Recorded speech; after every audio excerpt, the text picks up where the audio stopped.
I really focus on like, how can I build up my cup first in order to, and that's taken a lot of time and practice and learning and, but if we don't take care of ourselves, then we actually can't function and support anybody else. So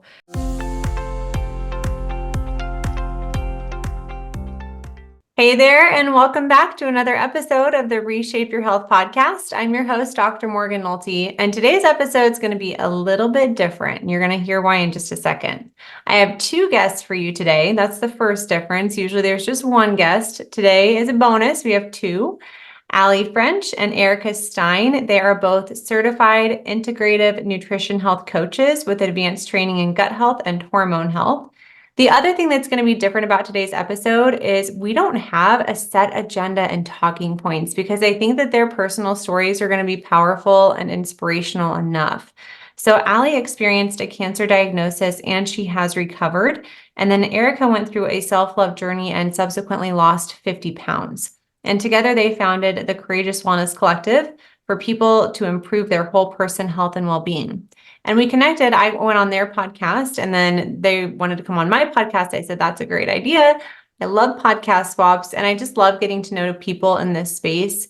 And if there's one thing that I have learned from listening to so many podcasts and hosting so many podcasts, my favorite part is always the story. And I love a good story and I love a good story of transformation and healing.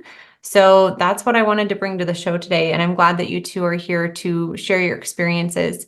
And I know that there are people listening, that there are people watching who are going to get some inspiration, value, wisdom, insight, and just know you're not alone, So I think anybody watching, like they see Allie and they're like, she's not old enough to have cancer.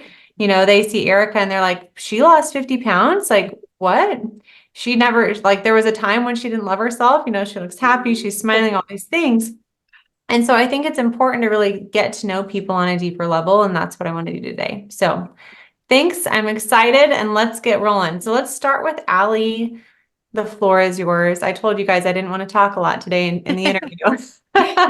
Well, first of all, thank you for having us. We're happy to be here and we loved having you on our show as well. So we hope that everyone will go listen when that's out. So I actually was in my 20s when I was diagnosed with a rare form of sarcoma on my back. And I had been actually a professional performing artist for many years. I toured the country, the world. I lived in Japan for a while. And I got a really cool experience through that work. And I was always like pretty in touch with my body because I needed to, in many ways, it's like being an athlete as a musical theater performer. And so I was always experimenting with different ways of eating and kind of doing my own personal sort of dive into nutrition. But what really changed for me, I was 29 at the time. I got this diagnosis, and I wound up going through 3 subsequent surgeries. And fortunately, my cancer was able to be removed fully with surgery, so I didn't have to go through chemo or radiation, which was very, very fortunate. But what was interesting to me is that when I was kind of down for the count, healing with staples across my back, I started to crave really different foods. And at this point in my life, many years ago, I had been sort of a vegetarian. I was dairy free, actually still am most of the time, but due to an allergy. And then I had given up meat.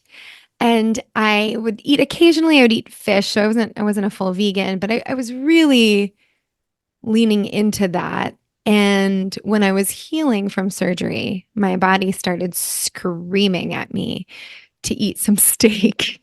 And I laugh at this, but I think there's actually something that really clicked for me. And I listened to it, even though I hadn't had meat in 4 years. And I felt unbelievable. I was like, I'm either going to get real sick or I'm going to feel really good. One of these things is going to happen. So I experimented and I listened and I started to get my energy back and my healing started to go more quickly. And now that I've subsequently gone back to school for nutrition, I have deep understanding of what was going on then. But the thing that clicked for me in this part of my health journey was that our bodies are very intelligent. And sometimes if we allow ourselves to listen to them, and truly get in touch with what they're asking for, we can also be more aligned with how we feel them. And I definitely was protein deficient, iron deficient, and obviously we know that we need proteins to heal.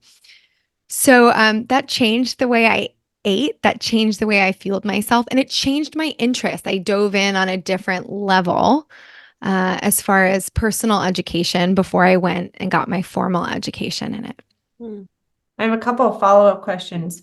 Mm. And I know some background that the audience doesn't know. Why did you stop eating meat 4 years prior?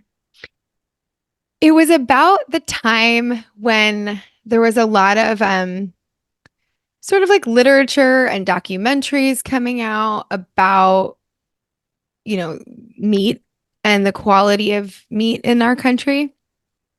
And yes, there's some truth to it, but I think the problem was I wasn't getting the full picture. Like I didn't get the whole story.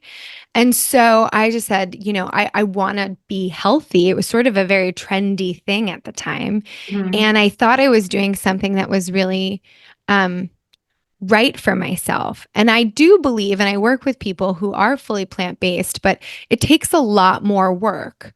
I think you can be absolutely have well-rounded nutrition and get your complete proteins, but I didn't have the education on how to do that back then. So I wasn't eating in a way that was really supportive for me. Yeah, I know this is personal, but I feel like it's okay. Yeah, yeah. I asked you guys how you met, and you met through a Buddhist community, and I didn't know if that played into that decision to not eat meat, or if that was not a factor at all. No, that was not a factor at all. Our Buddhist community is a very it's a lay Buddhist community. It's very contemporary sort of practice, and it's very diverse. It's probably the most diverse Buddhist community in the whole world. And it's international too. So no, there's no sort of dogmatic stuff about diet in our spiritual practice. It was really for me something that I just kind of was exploring as a health option, but it ultimately didn't work for me in that way. I remember that book we were talking about. I'd read one book on Buddhism. I think it was like Awakening the Buddha Within or something like that. Does that sound familiar? A little bit. Yeah, yeah. Okay. It was a good book. It was dense, but it was good. So I had to ask just personally, I was kind of curious because we do get people, who inquire about our program, and it's an animal-based program for sure. Yeah. And they have ethical reasons or religious reasons. And so I didn't know if that was something that you'd had to work through personally yourself, but it sounds like maybe not so much. No, not so much, if I'm being honest. Yeah, that's okay. It was really more, I think it was a combination of like what I was exposed to at the time, and then also sort of like trendy kind of fads in the health and wellness space. Are you Which I thinking have about the Game Changers documentary? I'm kind of curious, like which documentaries were coming no, out. the one that I remember really standing out for me was Forks Over Knives. Okay. Yep. I think And I've watched that too. yeah, and listen, there's a lot of really interesting research in it. It's just like I said, I think there are so many factors that go into the way we eat and the quality of food that we're consuming, and whether that's plants or animals. And yeah, with animals we have like a lot that we're up against, but I've learned through education and experience that animal protein can be a very, very key kind of component to fueling ourselves properly and an energy balance too. Yeah, I think it kind of plays into intuitive eating a little bit, which I think that's kind of a little bit of a buzz right now is intuitive eating. And I work a lot with people with insulin resistance and all they want to eat is carbohydrates sometimes. Right. And so it sounds like you actually did a good job at intuitive eating, like a good job at listening to your body and the nutrients that it needs. And I think back to Cynthia Thurlow. Do you guys know who that is? I don't know. Can you tell us a little bit about her? Yeah, she did a big TEDx talk on fasting, and she's written a book on fasting, and she's been on the podcast a few times. And she had, I don't remember what her health scare was, but she was in the hospital for like several days before her TED talk. And I remember when she got out of the hospital, she's like, all I wanted was red meat and like cutie oranges. So it was interesting that both you and, Cynthia experienced that same craving for red meat, for the iron, for the healing, for the protein. I just thought that was an interesting little connection, that you were not certainly the only person after surgery craving red meat. And mine is a little bit different. But when I was pregnant, there was one night I was like 9 months, late 8 months pregnant. And I kid you not, I had like a whole pound of hamburger, like red meat that night for dinner. I was like, my mom made stuffed hamburgers, and she was just like overcooking for us. And I was like, this is the best thing I've ever had. And I'm like, I got to get the meat. I need the energy. I know it's coming. And so I think that intuitive eating can be very powerful, but our body kind of has to be in tune with what it needs. And insulin resistance kind of changes, it changes those cravings a little bit. So how else did your nutritional patterns change, both like on an intuitive level and then really as you studied the science and got further education? Well, you kind of set that up as far as what I really dove into kind of from this point on was really understanding my blood sugar. And especially when I was performing full time, because it was really about energy. And I had felt such a shift in my energy after I incorporated some animal protein back onto my plate, that it kind of propelled my interest a little bit more into it. So, and actually, this is funny enough. This is how I ultimately reconnected with Erica.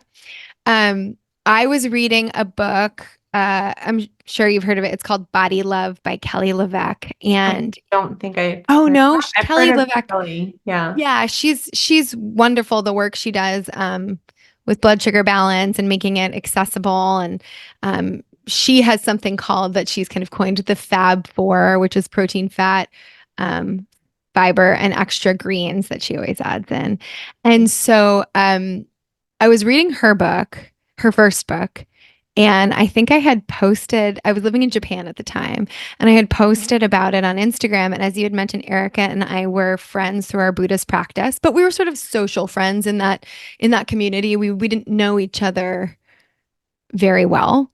And she slid into my DMs because she was reading the same book. And that ultimately reconnected us in our shared passion for nutrition. And so I think just to kind of get back to your question, the way my personal journey evolved was really starting to like dive deeper into energy, dive deeper into metabolic health and into blood sugar balance. And then, years now down the line, I've obviously understand more of the science behind it all, but it was really like the practical application of how to feel good throughout my day that kind of started me on that. Was that hard? I'm guessing you did a lot of evening performances. Was that hard? Because did you feel like you needed to fuel your body like before or after the performance, and like kind of get your blood sugar regulation off if you were eating late at night or if you weren't sleeping? How did all that play into things for you? Yeah, so that's actually a great question. And it's funny because we've started Courageous Boldness. We've started doing, just with my background, some events specifically for musical theater performers, because of the schedule is so crazy, that and sleep is so important, but you're kind of on this weird sleep schedule, and you lose your appetite a lot before you go on. And of course, you're starving, at 10 or 11 p.m. when you're done. And so how to work with that. And so for me, I started doing before evening performances, like blood sugar balancing smoothies that had some really healthy fats and some good fiber, like chia seeds in there, and very low glycemic fruits if I added fruit, like maybe some frozen berries, and some high quality protein powder. And so for me, I could, like, with any of the nerves that would come in, I could kind of digest that more easily, and I could consume it more easily. And it would fuel me. And then I'd usually, like, I would have a snack in the middle somewhere, nothing too much that it was going to affect the singing, but just again, the post performing hunger was something that was a little challenging, especially in Japan. I mean, some nights, yeah, it was like, you just wanted top ramen, right? Like you wanted all that, like, or good ramen, actually, all that, like all those carbs and all that rice. And I'd probably say I did consume more sort of like carbohydrates, simple carbohydrates when I was living there, just from a cultural food kind of perspective. They eat rice at every meal, but I was so active that I was able to kind of regulate my blood sugar also through my activity at that time, and that's since had to change. Mhm. But yeah, I think it was making sure I was getting adequate protein that really gave me, and healthy fats that gave me that satiety. But I would just find different ways to incorporate it prior to performing when I really didn't feel that hungry, and then after late night when I'd have hunger again. Yeah, that would be difficult for me. So I didn't know that about you. So that's kind of cool. And Mhm. I can see that, I can definitely see that. Do you miss it, or do you still do like community theater or anything like that? I don't do community theater anymore. I do occasionally, I'll still take a performing gig from, here or there when it comes along. I still have my like equity card, but it's, Courageous Wellness has really been our baby the last few years. And, obviously a lot of live theater changed during the pandemic. So True. there's a lot less of it, at least here on the West Coast. There's always much more on the East Coast. Um, so yeah, from time to time, but I've been really enjoying working with the musical theater community and integrating the nutrition knowledge and the energy, blood sugar balance knowledge to my friends in the community, and empowering them in ways that took me like many years in a hit or miss sort of way. What about, is hydration an issue for them? Because I feel like that might be Absolutely. hard if they're like on stage. I think about Taylor Swift, like how much is she working right now and like traveling all over the world? I'm like, she's got to have a system dialed in for Yeah. hydration, nutrition, and sleep and all that stuff. So was hydration also an issue for you, or and the performance Yeah. community? When I learned, I look back when I was doing it full time. I mean, I wish I knew then what I know now, right? But absolutely, I would drink a ton of water, but I wasn't fully like educated about electrolytes in the same way that I am now. Now I evangelize getting electrolytes that aren't full of sugar, of course. Whether you do it, make your own, or uh, I have brands that I really like. I'm a fan of Element, and which sodium, potassium, and magnesium combo, um, with no sugar in it. I've changed the way I feel. I mean, even just like if you guys are, if you have a desk job, if you ever feel like that kind of like headache, I feel like people are way more dehydrated than they think Yeah, they and are. they realize, yes. And it's so simple. Like that's one of the first habits that we teach people is like drink more water. Mhm. And it's so simple. And they're like, well, I have to pee all the time. And I'm like, I don't care. Join the Yeah. pee club. Like, Yeah. you need your water. So I think Yeah. that's interesting. All right. So if you had to give like one big takeaway or words of inspiration to somebody kind of starting out, and you had mentioned it took you years to learn what you know now, and it was kind of in a hit or miss fashion. Mhm. What piece of advice would you give somebody who's listening who feels like they're in that spot? Like they feel like they're researching like heck, they're hitting and missing, they're Yeah. not finding, they're just not quite as dialed in as they want to be yet. Um, Erica and I talk about this a lot because I think there's a lot of noise in the wellness space, and it's hard unless you're super nerdy and into it like we are. It's really hard and overwhelming to weed through it all. And we have people that come to us to work with us, and they're just like, I don't know what to do because this person says this, and the internet says this. And, it's like everybody has an opinion.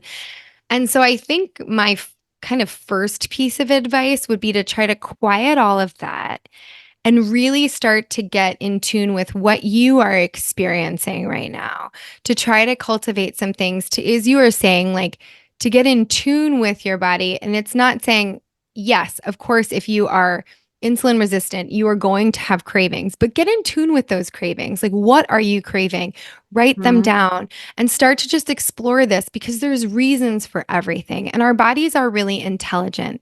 And so if you're having sort of strange cravings or specific cravings, and you're having them a lot, or you're having it certain times of day, it's information that we can take in. So my advice would be to try to start with going in rather than trying to field all the noise and suggestions externally. And sometimes working with a coach or a doctor or professional that can really support you in that journey is a way to help, if you have access to that, of course, is a way to help tune in to what's going on with you. Yeah, I think that's good advice. And earlier this week, I was thinking about the 1% better deal. I don't know what you call this stuff. Getting 1% better every day. And that's all good and well. And I thought, okay, let's focus on that again. What do I want to get 1% better every day at? And I decided it was being present. And I think that you said like people should take a step back and tune into their bodies. And I think that we live in a world of distraction, and it's very, very difficult to actually tune in and be present and not be distracted and eat a food and then think about, how did that make me feel? Did that make me feel like I wanted more sugar? Did that make me feel bloated? Did that give me gas? Because we're like on to the next Instagram post or the next, clip on the news or the next email. And so do you have any tips to practice and cultivate that present awareness and mindfulness that's required to tune into the body? Yeah. So as you know, that Erica and I both have a similar practice. We have a spiritual practice that we actually chant. That's the basis of our practice. So I have a personal chanting practice that I do in the morning and the evening. And the mantra that we chant is Nam Myoho Renge Kyo. And for me personally, that like really centers me every day. Now, I think that can be different for everybody. One of the things we have our clients do that has been really helpful, it's very simple. Dr. Andrew Weil kind of made it popular, but it's called the 4-7-8 breath. And you just breathe in your nose for 4 seconds, hold the breath for 7 seconds, and breathe out through your mouth like a little straw for 8 seconds. And you can repeat that maybe 3 times. But what it does is it taps us into our parasympathetic nervous system and really gets us in that rest and digest. And I think a lot of us live in fight or flight. We live in this, like you said, even just like the distraction of the world around us. So I think something as simple as breathing deeply a few times, taking a minute in your morning, a minute in your evening, start with that, and just kind of create these little moments of stillness, because I think when we can slow down around a practice of some kind, maybe that's putting your feet in the grass, maybe that's taking a walk by yourself without a podcast or without music, just to get quiet. Any a number of things can work, but figure out what works for you to create little moments of quiet so you can really be with yourself in the day at some point. I like that. And I want to know, what does the mantra mean? Because you like said it so fast. And I'm like, I don't understand that. What does it mean? So Nam is devotion. Okay. Myoho. So it's Nam Myoho Renge Kyo. And the loose translation, I'll just give you the whole thing, is devotion to the mystic law of cause and effect through sound vibration. And the cause and effect is representative in the lotus flower in Buddhism, because the idea is that the seed, Erica, help me here, but the seed that you plant, like the lotus flower blooms and seeds at the same time. And it only also blooms in the mud too, which is an interesting fact. So it's like sometimes our obstacles are the opportunity for growth. But this idea of cause and effect, when you plant a seed, you're already creating an effect in the universe. So yeah, there's many different translations. It's also the title of the Lotus Sutra, which was considered to be Shakyamuni Buddha's sort of highest teaching. And that basically is that all people, every human being, has the potential to experience Buddhahood, or as we say in like layman's terms, fundamental or absolute happiness in their life, and cultivate that for themselves and to help others do the same. and that we all are we're equal in that way. There's no hierarchy. We all have that capability inside of us. I like to say, we were talking offline when I was on your show, like, I think it all comes down to love. Like, no matter your faith background, your spiritual background, like, love is at the core of all of it. And it's in all of us, and it's accessible to all of us. And I think that's like the highest vibe. We have a course lesson in our Zivley program on cause and effect, because it's very important. Yes. Oh, that was great. There was one other thing that I wanted to ask you about or dig into. It will probably come to me this morning at 2 a.m. But all right, that was great. Let's move on to Erica's story. And Erica, just, kind of the same thing. It's like yours was a different story, like one of self-love, one of weight loss, kind of discovering nutrition. And I would love to hear it. So the floor is yours. Thank you. I've just been soaking in everything you guys have been talking about. So I was like a listener for the first half portion. So I just gained so much. So thank you, Allie, for sharing your story as well. So yeah, mine is slightly different, but there's definitely overlap. So I grew up in a Buddhist family in Malibu, California, which is a little affluent beach community.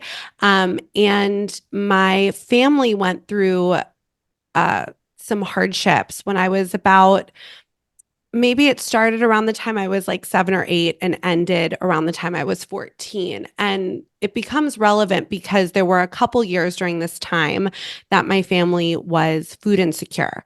And so even though we lived in this little affluent beach town, we were still dealing with food insecurity. And actually 10% of the west side of Los Angeles deals with food insecurity. And that's one of the most affluent parts of the city. So just an interesting little fact over there. And again, this will come full circle later.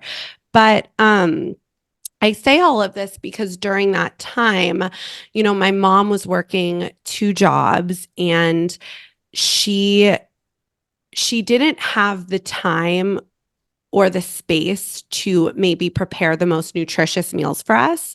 And a lot of times when she would pick us up from school, she'd have to go back to work, and we would go to work with her, which was such a privilege and a fortune that she had. But on the way, she would stop at like McDonald's and pick up dollar menu McDonald's. And, I think a lot of people live that way because it's not just about, yes, it was financially affordable to feed her children off of the dollar menu, but also she was working 2 jobs. So there was also the time component. And I think there can be a lot of privilege in the wellness space. And I think a lot of people don't take that maybe into account, but that was definitely my reality. And why that becomes relevant is even though my parents were able to get out of that by the time I was about, I'd say 13 or 14 years old, probably about 14.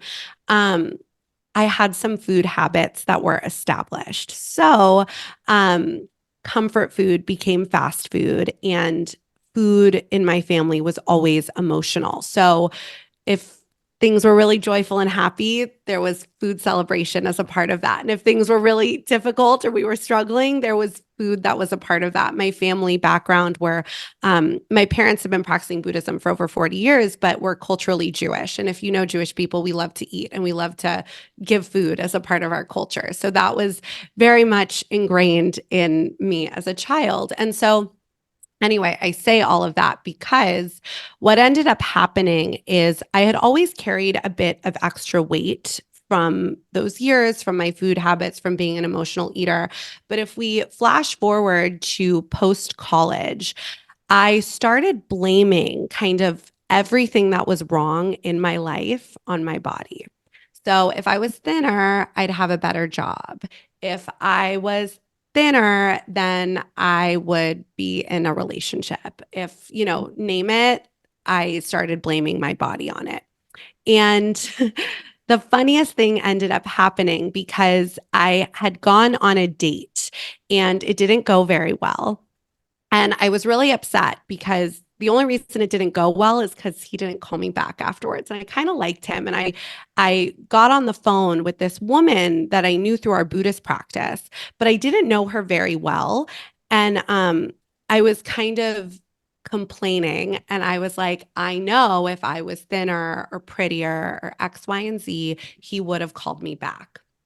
And she kind of cut me off and she said to me, she goes, Erica, you do not value your life. And again, I didn't know her very well. So it took a lot of courage on her part to really share this with me. But she goes, Erica, you do not value your life. And she said, you need to see yourself as a Buddha, right? Kind of the way Ali just described, like we're all in our practice, everyone is a Buddha. It's like we all have this potential for, absolute happiness and fundamental enlightenment right inside of us. We don't need to change anything about ourselves. We just need to pull it out. And so she really encouraged me to go home and to chant about essentially treasuring my life. And so I did. I went home and I read some Buddhist literature and I wrote on a hot pink sticky note, you are a treasure, you are precious. And I just started chanting that way every morning and every evening. And I know it sounds wild, but my life changed just from that prayer or intention. And I really believe in the power of prayer. I think it doesn't all types of, but I really believe in the power of prayer. And so something inside of me really shifted and my environment subsequently shifted. And so within a matter of months, this didn't take very long. I had a job. I had, multiple job offers, but I got hired crazily on 2 television shows at CBS television networks in wardrobe. And I, met this amazing man at my largest body, who is now my husband. This was like 12 or 13 years ago now. And he's the best, most incredible man and partner, and, always has been and has continued to be, through the last decade of our relationship. And so, all of this really changed again in my largest body, just from treasuring and loving myself. And then I found a workout class that I really enjoyed. Just, it was the kind of the era of boutique fitness in like 2013.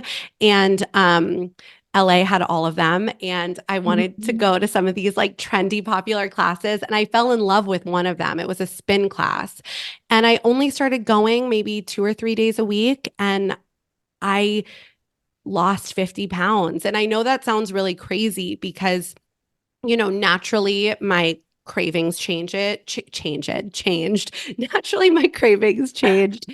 Naturally, kind of what I was putting on my plate changed because my appetite was changing the more I was exercising.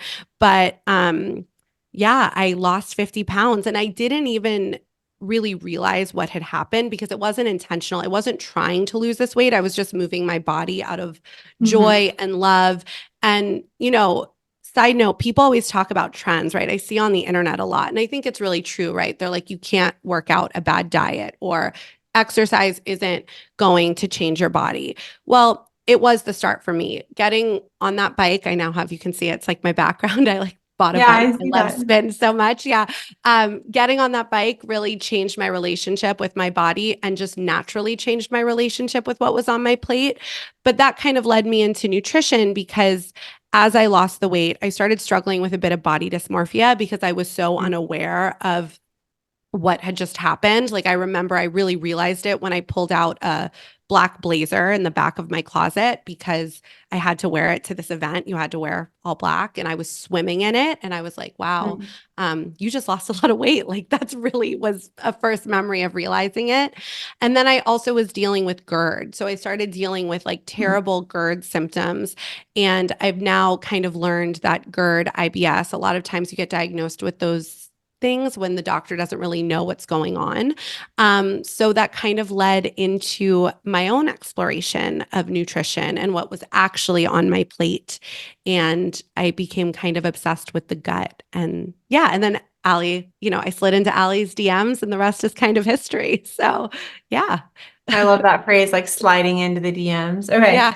Well, I have some follow-up questions. Go ahead. Yeah. And I was just going to say, it is interesting. You said this at the top of the episode.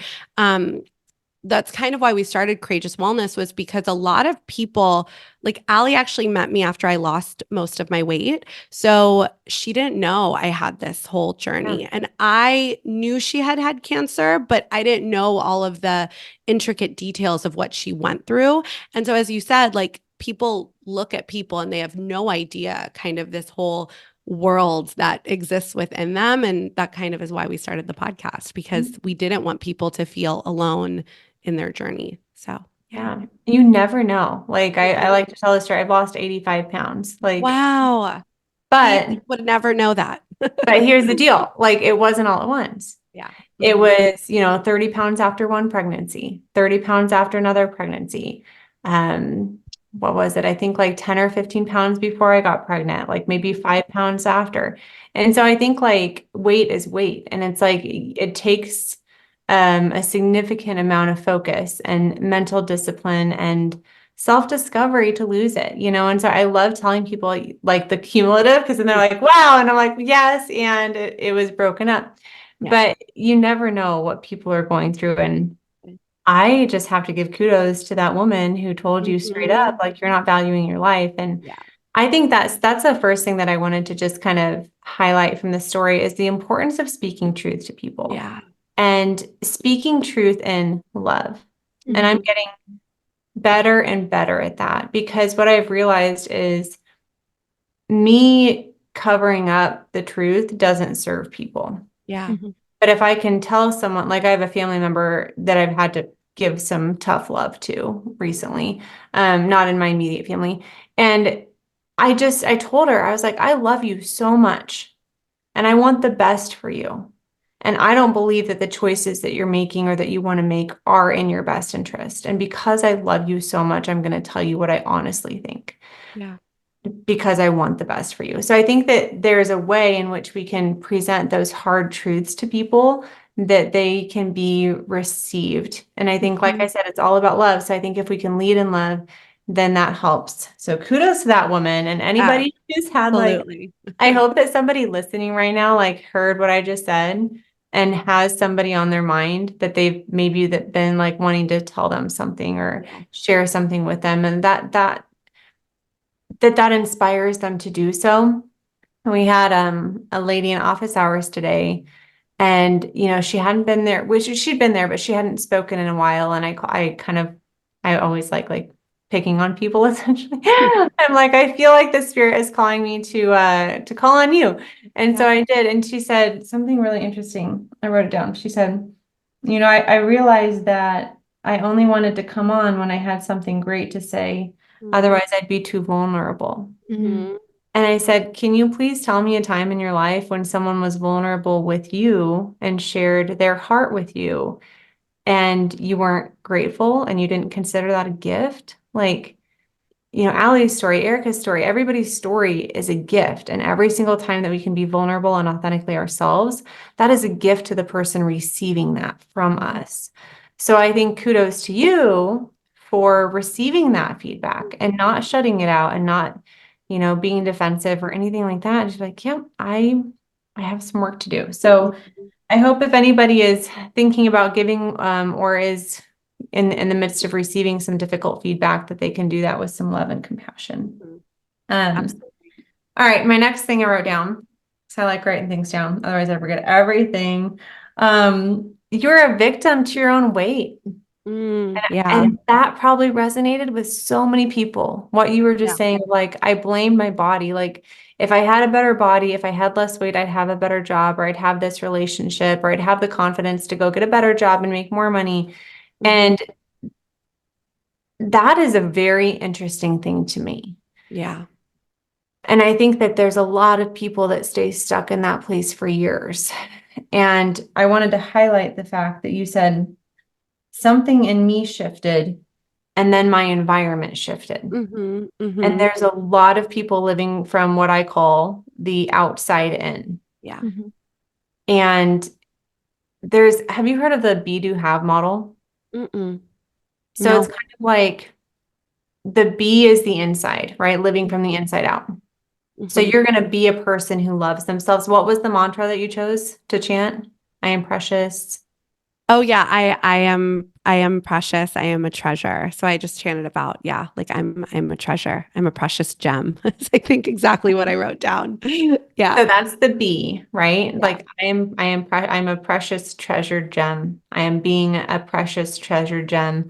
What does the person who is a precious treasured gem do? Mm. They take care of their bodies. They Yeah. joyfully move their bodies. They go after experiences and jobs that will light them up. And then what does that person end up having? They have intimate relationships and meaningful careers and a healthy body. Yeah. And so living the opposite, the have do be, is people saying, when I have the job I want, when I have the body I want, when I'm at my goal weight, then I'll be able to do more things. I'll be able to exercise more. I'll be able to go out more and be more confident. And then I'll actually be happy. And so I think that it's really about that be, do, have model of like, choose who you want to be, embody that, live from the inside out, and let that energetic shift blow your mind. Yeah. It's incredible, like what that will do. And you can do this in every aspect of your life. But I think the energetic shifts that go on in people getting healthy, and like, that's huge. Like, that's been huge for me. And I know I'm not speaking very clearly now, but I think a great example is yesterday. Mm. Yesterday, I had work to do. I had writing. It was a heavy writing day. And I was burnt out. I was burnt out of motherhood. And I'm sure every mom can like relate. It's summertime right now when we're recording. My daughter, we had 9 hours of errands on Monday. So we're recording on Wednesday. Monday, we had doctor's appointments, dentist appointments, Urban Air, which is like a trampoline park, and then Home Goods, and then Walmart, and then home. And then Tuesday, right? I'm supposed to have a productive work day, like feeling burnt out? Absolutely not. And so what I did was I had the babysitter come to the house, even though I could have dropped the kids off on the way to my parents' house where I like to go work sometimes, because I wanted that quiet time in the car. I wanted that mental reset. I wanted to listen to a podcast. I wanted to just get in the zone. Got to my parents' house, spent an hour just decompressing. I took a hot bubble bath. I put Epsom salts in it. I just energetically brought myself up to the place where I knew I needed to be to produce my best work, because there were years and years and years where I forged through and I just like did the work and I did the work and I pushed. And I wonder how many people are trying to get healthy with that same attitude. I'm just going to do the work. I'm pushing. And they don't take the time to like energetically raise their vibrations enough to that place of self-love and self-compassion and joy and inspiration, to where the actions that they then take are so much more effective. Like, does that resonate with you? Is that making sense? It does. Yeah. And I think that's the thing. Happiness really is an inside job. And we live in a society that tells us, no, it isn't. If you have that shiny new thing or that relationship or the body or whatever it may be, there's always something external that you can have. And it's just not true, because then you get the car and the car breaks down, or you get the relationship and then there's problems in the relationship, or you don't like your in-laws, or right, like there's a million things that can go wrong, or you want to be a mom but then you like hate being pregnant, like there's just, it can't be through something external. It has to be, it's an internal game, right? Like if we have to feel happy and fulfilled on the inside, and that can be really hard, because then we have to get quiet and honest with ourselves. And I think that's the thing, like stress is, I think like happiness isn't the absence of struggle either. It's just more of a, I think for me, an inner knowing or an inner calm, or even having this like tool that I know will always bring me back to myself and back to center, and to get through whatever life may bring, because life is not easy, and I think that's why it kind of goes back to the distraction. It's so much easier to be like, oh, if I just had this job, or I just had this body, or this relationship, or this car, or that handbag, whatever it may be, then that would change me. But no, it's like we need to change for our environments to change, because we see the world in a different place. One of my favorite quotes is actually, and I'm totally butchering it and paraphrasing it, but it's from a Buddhist philosopher named Daisaku Ikeda. And he basically talks about like, if your life force is, if your life force is a 2 and your problems are a 10, your problems are really a 10. But if your problems are, if your life force is a 2 and your problems are a 10, your problem's really a 10. But if your problems are a 10 and your life force is a 20, it's the same exact problems, but you're coming at it as a totally different person. So I really focus on like, how can I build up my cup first in order to, and that's taken a lot of time and practice and learning. And, but if we don't take care of ourselves, then we actually can't function and support anybody else. So yeah, It's so true. think It's about a lot. completely true. And I Yeah. think one thing I think a lot, are you guys parents? I can't remember. Not yet. No. In No. a step. I think as a parent, one thing I think about a lot is reactivity. And like our children watch us, our children imitate us. And when I don't take care of myself emotionally and mentally and spiritually and physically, I am so much more likely to be a poor example of Mhm. love to them. And it's like if it's all about love, then I need to prioritize everything in my control to be at that state energetically, And so I think that that's kind of where this physical health, this mental health, the spiritual health, the emotional health all plays into it, because how many of you were speaking of emotional eating earlier, right? Like this reactivity to stress, this reactivity to anger, this reactivity to excitement. So many people show their reactivity through going through the drive-through, stopping at the gas station on the way home, having that bowl of ice cream after dinner. And so I think that, I don't know if this is in Buddhism or not, but do you guys practice the 4 nons, like non-attachment, non-resistance, non-reaction, non-judgment? Not in our sort of sect of Buddhism, but I'm Yeah, familiar with it. Yeah. but you're familiar with it, right? Like Mhm. I was speaking with someone and I don't know what her spiritual background was. I literally have no idea, but we were having a conversation on spirituality, and those 4 things changed my life. Mhm. And so I think that like you practice, non-judgment so much when you stop judging your body and like blaming your body. And you learn how to practice non-reaction by not going to the drive-through when you were stressed. And I'd love to like kind of dig into some of those things. And I think the last thing there is non-attachment, like non-attachment to your upbringing and to those old habits. And Yeah. there's so much wisdom I think that we can reap out of those 4 nons, but Mhm. Yeah. practically speaking, I have a couple questions left for you, Erica. Yeah. A lot of people were listening to that and they were like, yep, the drive-through is me. Like the time thing is me. It's a habit. So how did you break that fast food habit? Because Yeah. Well, I think emotional eating is really interesting. And for me, my relationship to it really changed once I had awareness around it. So I think for me, the first step, right? That's why, however you enter the door into health and wellness is incredible. Is it that you're just listening to this podcast and that's your entry point? Is it a workout class or a gym membership? Or is it a cooking class or changing your plate? Those are all great ways to start. For me, it was through exercise, and I started feeling so good that naturally I wanted to fuel my body differently, even if it wasn't conscious.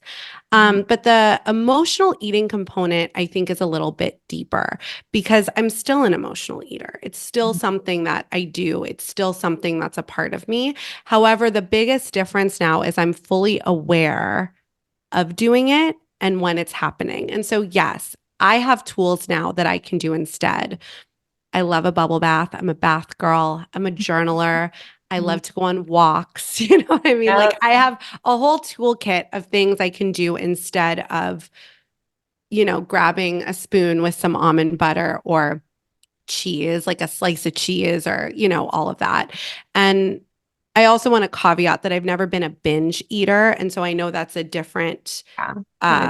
that's a different conversation. But for me, emotional eating was I'm not physically hungry and I'm choosing to eat this item, or I'm full and I'm going to eat a couple bites or a couple scoops of almond butter past the point of hunger. So I want to make that difference because binge eating is a different conversation for sure. But for me, the awareness component really, really helped because I used to just find myself with the spoon in the almond butter or the peanut butter and kind of be like, how did I get here? Or you'd be in the fast food drive-through and, maybe you were hungry, but you order like a couple extra items than you normally would because you had a bad day, whatever it may be. And then you have an empty bag of food and it's like, how did I get here? Or what caused this? I had no idea. I wouldn't have even been able to tell you I was an emotional eater 10 years ago.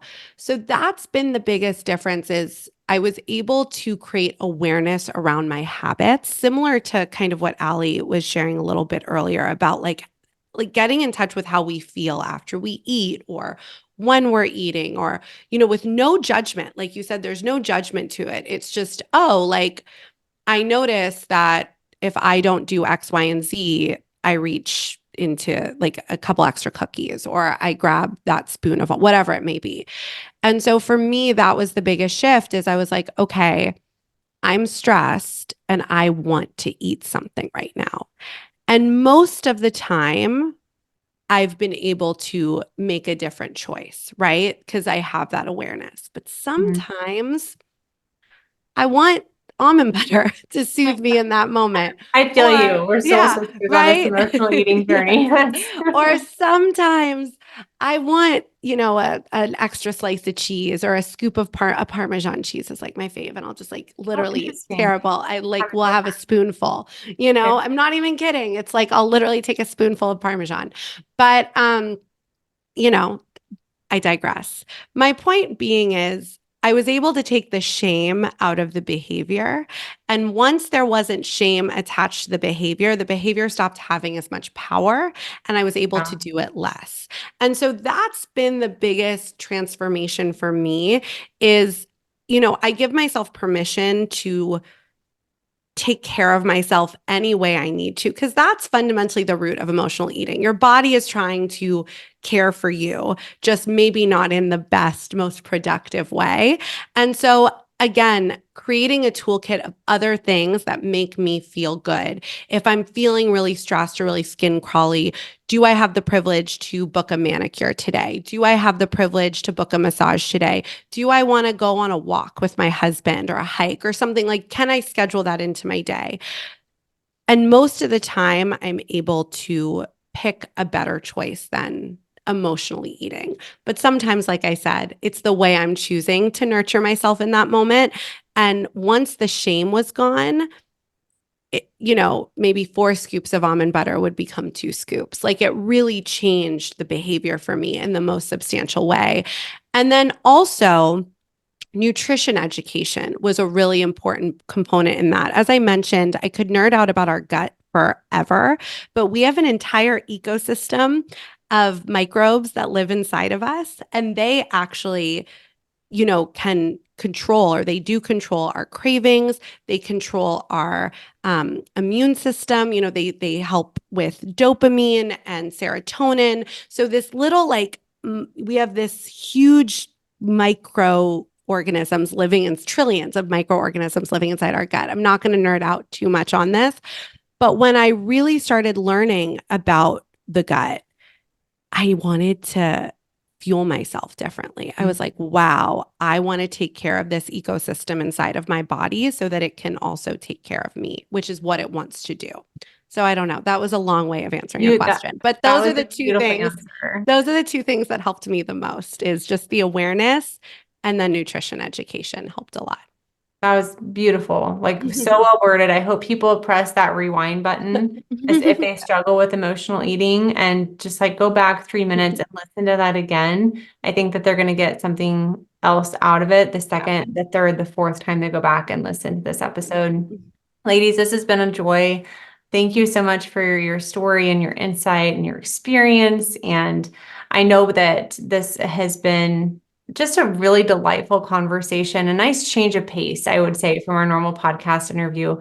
Can you let our listeners know where they can learn more about you? Yes, absolutely. You can find us on most socials, primarily IG at Courageous Wellness. We are courageouswellness.net is our website, and you can contact us there if you want to get in touch. And then, of course, our podcast comes out every Wednesday on all podcast platforms, Apple, Spotify, wherever you get your shows. And Erica, am I missing anything? Yeah, subscribe That's to it. Courageous Wellness. We have fun conversations like this every week. So, yeah. And great. Thank you, ladies, and have a great rest of your day. Thank you so much. We really loved it.